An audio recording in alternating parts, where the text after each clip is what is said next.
So this talk takes off from when we left off with game design and considers now that you have chewed through an idea and you've started to elaborate on it and you're ready to start talking about turning it into a game. Okay, so you're kind of now moving into whiteboarding, or maybe even moving past whiteboarding and actually working with your team on your concept images, your game design document, and so on. So to start with, we did not talk about design pillars previously. We talked quite a bit about the concept itself, but there's kind of two pieces in the early stage of really defining what broadly the idea is. So they're both design pillars and studio pillars, and a lot of folks use this approach now to broadly explain their goals, right? So with the studio pillar, you might have something like, we want to make games that feel comfortable to play. So there's a new movement called chill games, or just relaxing games, right? Where they're not really focused on heavy competition and kind of getting you amped up. They're more kind of a fun place to hang out, right? Like the Animal Crossing kind of games, where you don't necessarily are always chomping at the bit to aggressively beat somebody, but your whole point is to kind of exist in the space and enjoy it, right? And so maybe that's what your studio pillar is. Maybe you're saying, I want to make chill games. Or maybe you say, we want to be narrative focused, right? We think narrative focus is lost. We want to figure out how to bring adventure games back. Any of those kinds of ideas. It's a little bit like when we talked about theme, but really you're talking broadly and just a sentence that describes sort of a motivation or a goal for your company. Not necessarily the theme of the game, but just to say, we make co-op games, or we want to make aggressive whatever. And what you should probably be thinking about is how you stand out, right? How do you pick a pillar that sets you apart? What is the thing that makes your studio special? And then you take that and you start looking at your design itself and saying, all right, so what is the game that we're going to make? Well, obviously it needs to be a co-op game, and it needs to be a couch co-op game. But what does it look like? And so you start to pick apart the sort of core 3 to 4 things that make up your pillars that way. And then fleshing those out, you might start to actually build out a vision document. So the vision document, conceptual design, would be kind of a broad spectrum, like a 1 to 5 page kind of thing that describes not just what your goals are, but starts to actually talk about the premise of the game and set the stage for how the game is going to unfold, without necessarily going into full detail on what it's going to be, but just gives an overall vision of how this game should feel and look, but not necessarily at the specific level. So let's kind of come back and look more in depth at what pillars are. So they're very high levels. You can often think of them as being like slogans, right? So we make games that feel good, but they should be special and unique. Okay, so you want to find out what it is that about your studio, about your game, that is unique to your game, right? So not, our game is going to be fun. That's too generic. Every game is going to be fun. You need to be, we are going to build co-op games that are character-driven gameplay.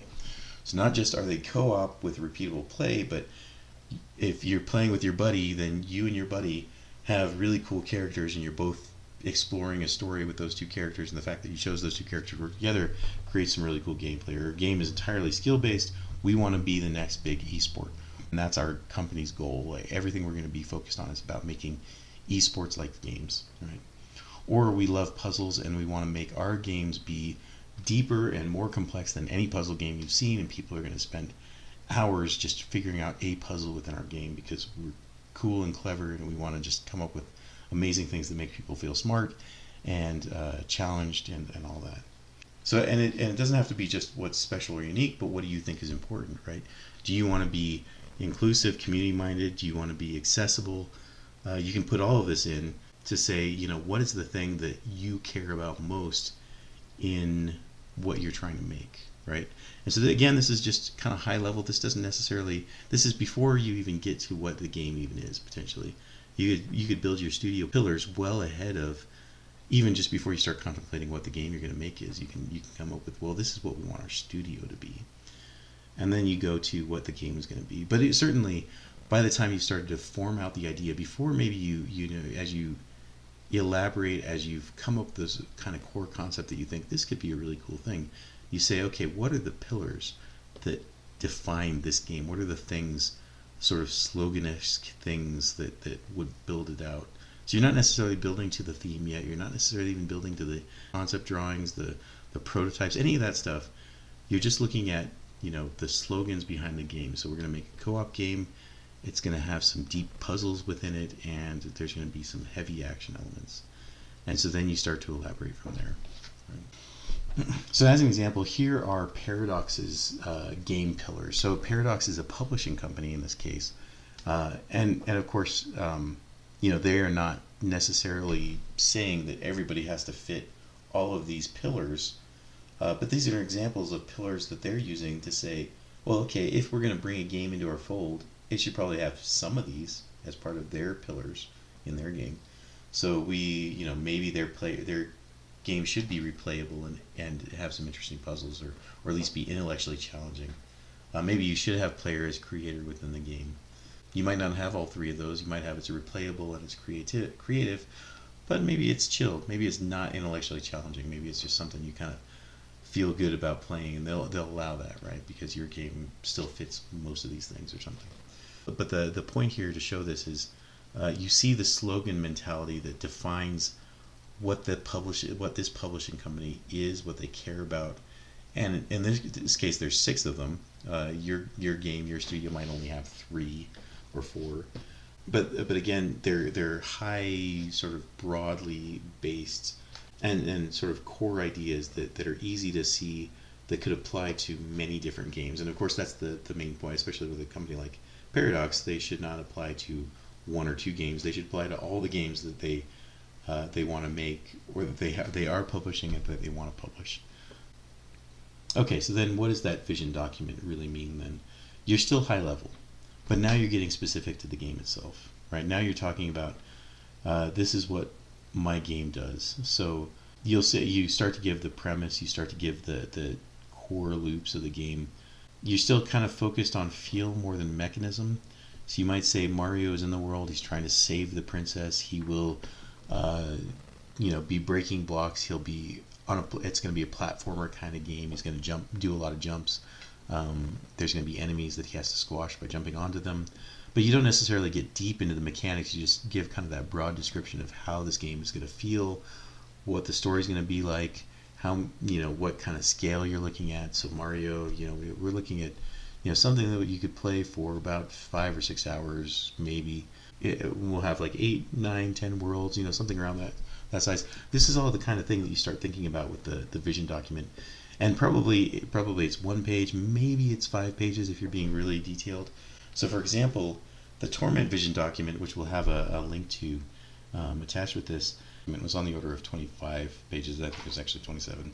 Part of the reason it was available was because this Torment was on a Kickstarter.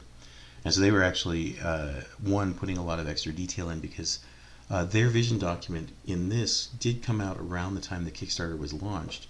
And it was really there to tell the potential backers in the Kickstarter what it was the team was thinking about doing, right? So this is well ahead of actually building out the real game. They're trying to just get the money, but they're giving a document to describe this is the world setting, this is what we're trying to build, this is how we want to build it, this is kind of what you're going to feel when you play this game, what we're thinking we're going to build.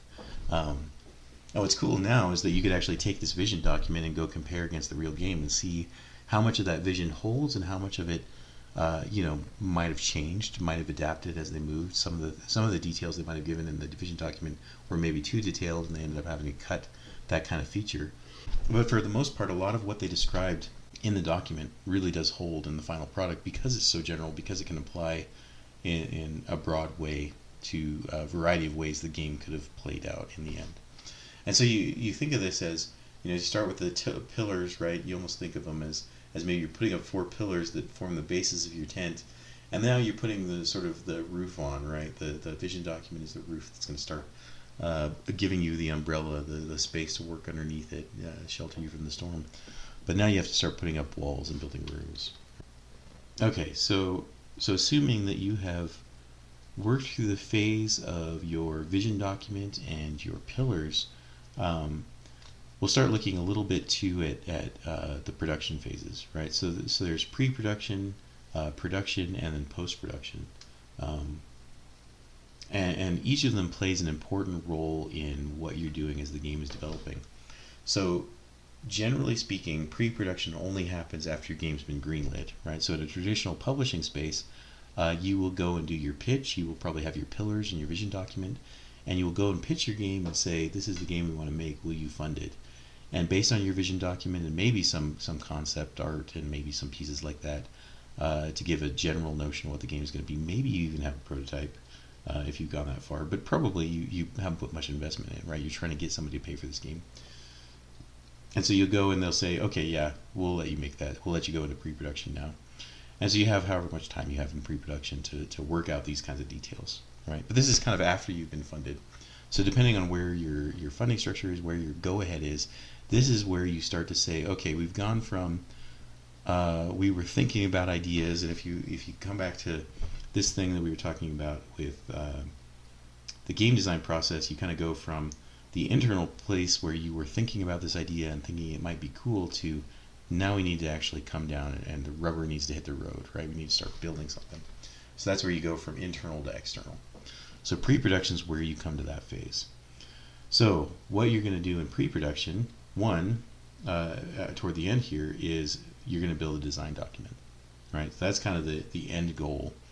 The dirty secret of video games is that nobody really builds these 100-page or 250-page design documents. What they do is come up with maybe some additional information beyond the vision document to start to describe some of the rules, depending on how rules heavy the game is. If it's a role-playing game, you might actually start developing the role-playing system, or reference to what you're pulling from a role-playing game. You might actually start to describe out some of the mechanics. You might start to list out the characters, what the levels are going to be, or what your general scope is, as well as maybe outlining the story. So you will get some of those things, but you're probably not going to build out the entire game so it exists in a design document so there's no changes to it, because development doesn't really work that way. In computer science, which is primarily my background, we know that the waterfall method is broken, right? And the waterfall method says you just define your entire product well ahead of time, right? You say, here's all the things that I want this product to be, and then I pass it over to my engineers, and my engineers build it, and they can predict exactly how it's going to go, and then they're going to give me the delivered product at the end. It never works that way because it's impossible to imagine something that doesn't exist. You can imagine part of it, but you can't imagine the whole thing, and nobody's that good that they can imagine the whole thing. And so what happens is you imagine something to some degree, and you start to build that thing.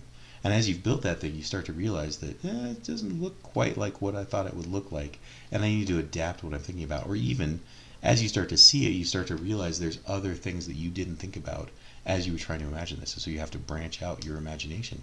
But now you have kind of a physical product to work with, and you move from there. And so that's really where we get to things like fleshing out the voice and the look and fleshing out the core loops.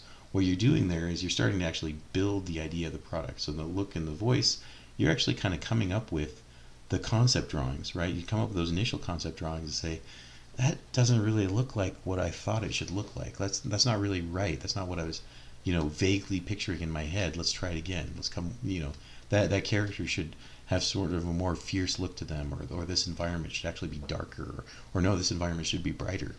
And so you iterate on that, as well as you iterate on the core loops. You do what's known as gray boxing or prototyping, where you build kind of a simple gameplay mechanic and play with it and see how it feels. And by playing with this gameplay mechanic, it's different than what you imagined it would be. And so you understand new understandings of how that's going to work. And so you can come up with a list of, you definitely come up with, I know I want to kind of have these characters and they're going to exist in this way, but you don't necessarily know how they're going to look. And you're going to adapt how they look and how they feel in their appearance, how they come out of the game by iterating on it. There's a book called Creativity Inc., which is talking about the Pixar world, and it's written by Ed Catmull, who was running the studio for a long time, and I don't know whether he still runs it or not at this point. But they talked about the fact that, say, in the original Toy Story, Woody was kind of a jerk and not actually a likable character.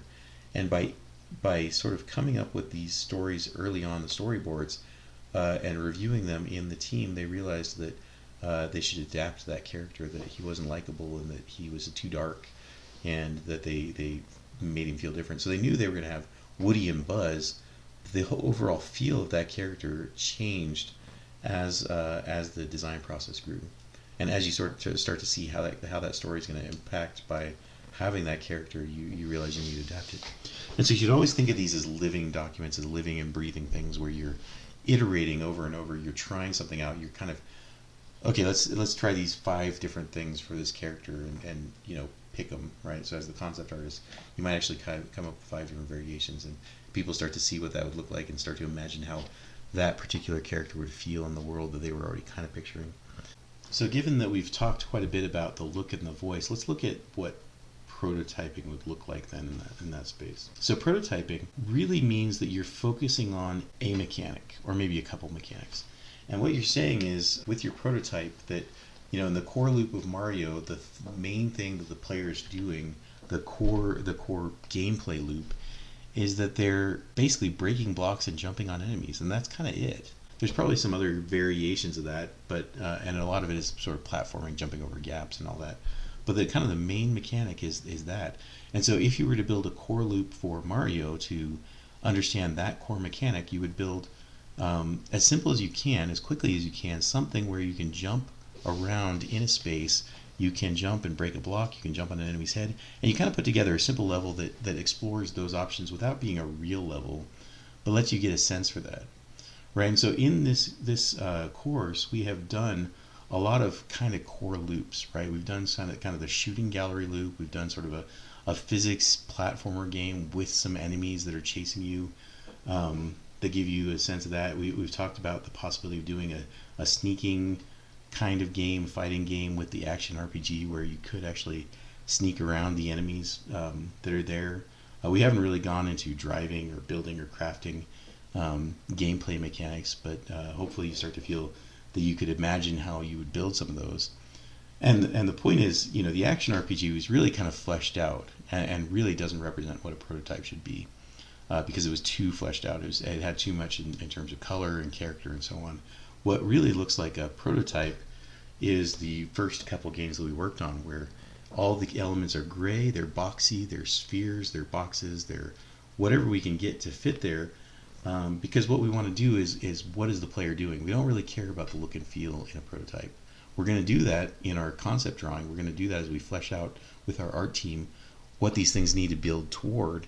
But in the meantime, we're going to have capsules and blocks and whatever else that's going to stand in to just say, okay, now you have to imagine that this is what the character is going to look like, but this is what you're going to feel as you're playing this game. And so you can focus primarily on the mechanics.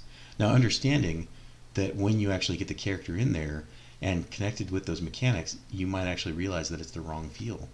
You don't know until you actually get those two pieces fitting together to say, we need to adapt some of this. We actually were wrong about that way that character feels. Looking through the camera over the shoulder and jumping around like this, that character seems way too serious to be jumping around, boinging around a level, right? But the whole goal of the prototype is to start to figure out where the fun is. If you can play a prototype that's all gray box, and like, this is kind of fun, then you got some gold, right? Now you have to do is add a lot of flavor to it and make somebody feel really cool and want to come in and play it, because it not only it feels fun to do the mechanics, but they see it, and the draw is there to bring them in visually and so on. So this is what a gray box prototype looks like, and you've seen this now because you've built some yourself, right? The first couple levels that we built really were essentially gray box prototypes, and of course we also added materials and so on to play with different ideas there. But really, as you're building out a level, either for an early prototype or even as you get later in the game when you start building out the levels themselves, as you're trying to understand what a level like is specific to the level design, then you're not focusing on core loop, you're actually focusing on the level progression itself, right? But either case, what you're doing is not necessarily fleshing out all of the models and the feelings. This is even more fleshed out than some gray boxes that exist, because those tables look like tables, right? And there's no reason that they have to look like tables. They could just be blocks that stand in the way and represent obstacles that you have to move around, because that's what the point of the level is. And you know later that you're going to fill those in with tables that then have that look that you're moving through a cafe in space, right? And they don't have to be gray necessarily. You can put small indicators of the kinds of materials that will be there. So it doesn't necessarily have to be gray, but it's still going to be kind of rough, right? It's a roughed out surface. If you imagine you're a sculptor, you're kind of just barely chipping away to get the raw form, and you're going to add those details later on, much later on. But this is enough that you can play the game, right? So you could play through this level as Nathan Drake here and actually move through the space. And so there's every year now, there's what's known as Blocktober, where people get, I think, on either Instagram or Twitter or wherever else, and show kind of those gray box early prototypes. And ArtStation, I think, as well, they sometimes will show those as well. And there's this article here that pulled out some particular ones to show not just the gray box level, but what the actual final level looks like, and so you can compare and contrast and see how they laid out the level very early on to get the level design in and to get the feel for that, how that level plays out, and then added all the extra features to it.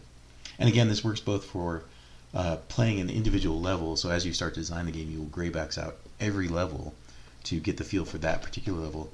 But you also do this very early on in the game itself to just give a sense for how a random level might feel as you're playing this game by focusing on the core loop itself to say this is one of the core loops, right?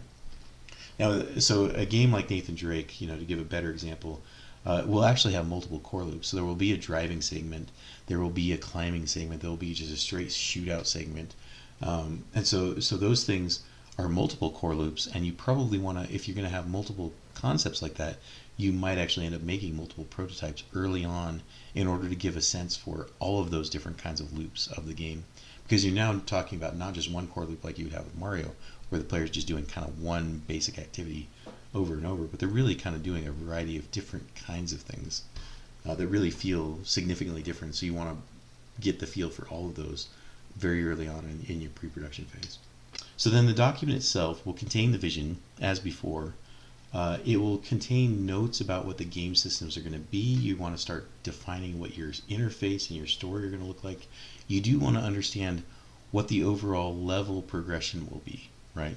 Are you going to be a hub and spoke model? Are you going to be kind of a linear progression through the space?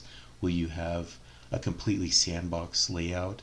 And you want to start to detail what the levels or areas, or however you think of them, will be, to get a sense for the amount of areas and the kind of the size of the world. You don't necessarily have to develop. So with Mario, we'd say we're going to go for 8 to 10 worlds, right? And these are the kinds of worlds that we're looking at. We're going to have an underwater world, standard entry level world where you kind of get into.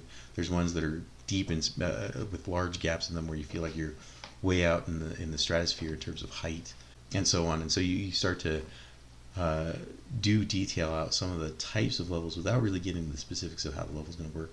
And the same thing with the story and dialogue, really, too, that you talk about the fact that it's going to be a linear or non-linear story, and these are the kind of the story beats that are going to happen. This is the way it's going to progress towards the climax. And you might even describe how the final boss battle evolves from the premise that's in the vision to the actual final story, without necessarily breaking down, like the actual dialogue trees, right? You might talk about interesting points of dialogue that will occur throughout the game, but you don't necessarily have to actually write the script yet, right? That doesn't go to the game design documents. It's more a guide to say how that's going to go. And same with the character details and the art and the tech. You're going to lay out, what your characters are, what you're going to figure out about those characters. But again, it's all iterative. It's all kind of moving forward. The vision itself probably isn't iterative. It's probably that one-page document that you sold your game on, and that's going to stay there. But now, building from that, you're going to actually lay out what the game systems are, and maybe you're going to have to adapt some of what you're thinking as you go. So by way of example, let's take a look at this game design document from Torrens Passage. So this is an adventure game that was put out by Sierra Online, and it's actually fairly fully fleshed out compared to what I was just describing. So it's a little bit. There's a lot of detail up ahead of time, and part of that comes from the fact that it is sort of a linear adventure game story. So at this point in history, and they had a good feel for what an adventure game would be in terms of like what the kinds of things you need out of an adventure game. And so a lot of what's different or what's innovative, I think, in a lot of the games is simply what the story is going to be and what the puzzles are going to be in the game. And so it's possible to assume a lot about how the game is going to feel and get in core loop and so on. And really what you're looking at in a design document like this is laying out that story and the world and the chapter and even getting down to the details of the dialogue. So this is a lot up front, but we can see what a fully fleshed out, like unreasonably detailed game design document would be. So we see a lot of the elements that we already talked about. Things like who are the characters, what are the objects that are going to be there, what is the overall story and the setting that it's going to take place in. We'll take a look at the design goals to see what are the gameplay elements that they expect out of this game, in particular what it should be. But we overall kind of know, because it's an adventure game, that we're going to have objects that you collect from the inventory, that you're going to use those to solve puzzles as you go, that you're going to go through chapters of the story, probably. Not all adventure games have chapters, this one certainly does, that you kind of move through and succeed and then move on. But that we also know that we're going to have a world layout where it's room by room, and you move from a room connected to another room, and there's going to be objects in those rooms and ways you use the objects in the other room. So these are all things that are well known from the idea of adventure games that go all the way back to the Cave Adventure game and Zork and things like that. So if we look at the design goals, we see actually what looks like pillars, right? So things like that it's fun and funny and suitable for all ages. It's in the style of King's Quest, except that it's meant to be funny. We see a lot of the things that they want to emulate. So Lion King, Aladdin, basically they want to make a Disney type storyline, as well as Mrs. Doubtfire. Yeah, and the target is there's some technology here. So there's some that's more detailed maybe than what you'd have from a pillar, but certainly some of these things would be what I would describe as design pillars. So humor comes from humor situations, not cheap shots, not sitcom put down laughs, and that we want to use magic and magical creatures and advanced technology, right? So, and then it is a Disney game, and so there are specifics from Disney that are required, and so they list those out as well. And this document will be available, so you can browse it on your own time to kind of get a sense for what this might look like if you were to make a game in this style. Okay, and then we start to get into the setting, and we see paragraphs describing these things. Again, we don't necessarily see pictures here, we just see kind of a general description, and then we expect the art team to take this and be able to build out what those worlds look like and what the levels look like. Now, it's particularly interesting with the fact that we do have a well-known adventure game here is that we essentially get a map of the world, and so this is where we can kind of they're able to cheat, especially because they know that adventure games have these kinds of things in them, and they're not necessarily innovating on the gameplay here. They're just innovating on a different type of story for a game. And so they can lay out all of this ahead of time, right? So they can lay out their entire world structure, all the connections that are going to happen, the way the player is going to move, so that they're going to be in amongst the razor trees, and they're going to have 3 different exits there. And so you can lay out the whole world that way. And then above here we see actual the cut scenes themselves, where they're laying out all those shots, so they're going into that level of detail. And then further down we see essentially a walkthrough where they actually talk about how you go through the game, essentially that golden spline, right? Golden spine of what the designer expects the player to do and how they would manage each of these things, including in some cases some dialogue elements. So as you read through this, you'll see that they will actually have some of the dialogue that happens and maybe literally. So there's a lot more detail than you might expect. You would expect over time, as you, especially with games that are evolving the gameplay and imagining it, that some of this stuff would start to be nailed down further, but you might not go back to the game design document and actually capture those decisions that were made, right?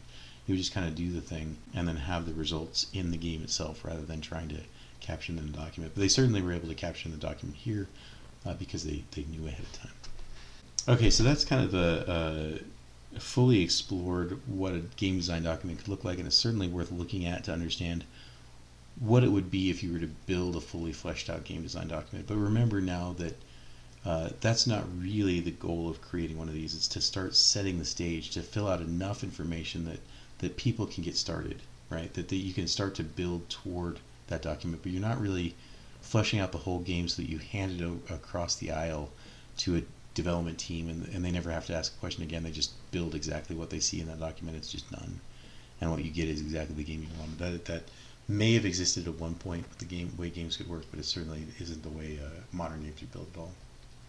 Okay, so once you do have a sense for your whole game design document, and one of the reasons that you do want to kind of lay that out is that you want to have a sense for how much you're going to build, right?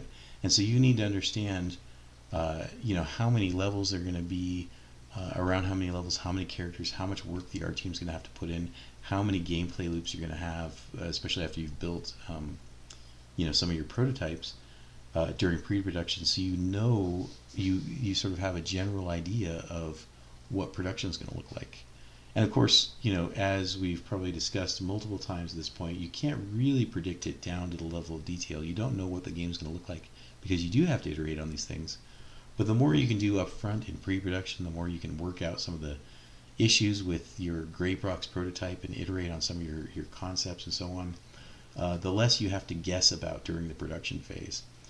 And so a lot of what scheduling and prioritization comes down to is really picking and choosing what you're going to do and what you're not going to do, right? Or really, all the things you want to get done, but you start to prioritize between the things that you care about and the things that maybe you could live without, right? So there's a couple quotes here in terms of there's always ideas. As Steve Jobs says here, when you're truly innovating, it means you've said no to thousands of ideas, and that's going to happen within a single game, right? You're going to see we could have done these 800 different things with this game, but we really nailed it down to these 10 things that we ended up doing. And so rather than trying to put all of the different things that you might want to do in a game, you really come up with 10 core that you make immaculate, right? You make those 10 the really special thing, and that becomes your game, as opposed to a game that has 100 things in it that is just everywhere and it really never comes together. And so you're constantly thinking about what you're stripping away, because in the end, you're probably going to be wrong, and you're going to overrun your schedule because you're inventing the whole thing as you go. And so by the time you finish inventing it, you'll have realized that you were wrong entirely about what your schedule was. And so the more you can prioritize, the more you can figure out what it is that really matters, that is really core.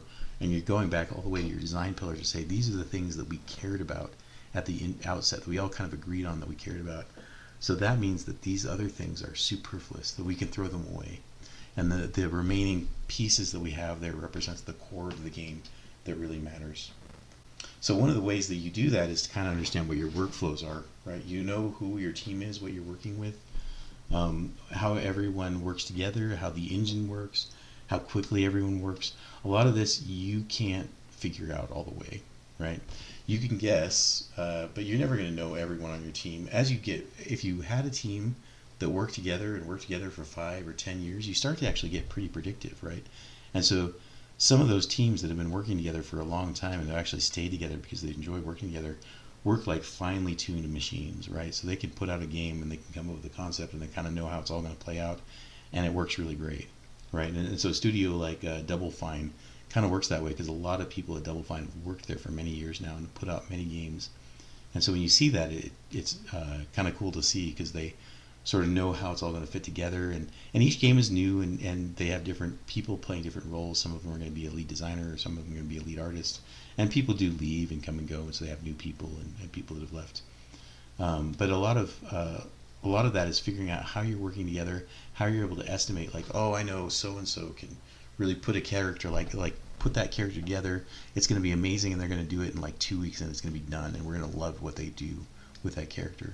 And so you start to be able to estimate that they can finish that, and you understand how the engine works and how hard it is to solve this or that problem to make this or that gameplay. And a lot of what we've done in this class should help you understand, how long and how hard it is to do certain things. If you were to imagine working 8 hours a day for a week on a certain problem, like how tough or how easy it would be to solve this or that problem, and how much you might struggle with a certain mechanic.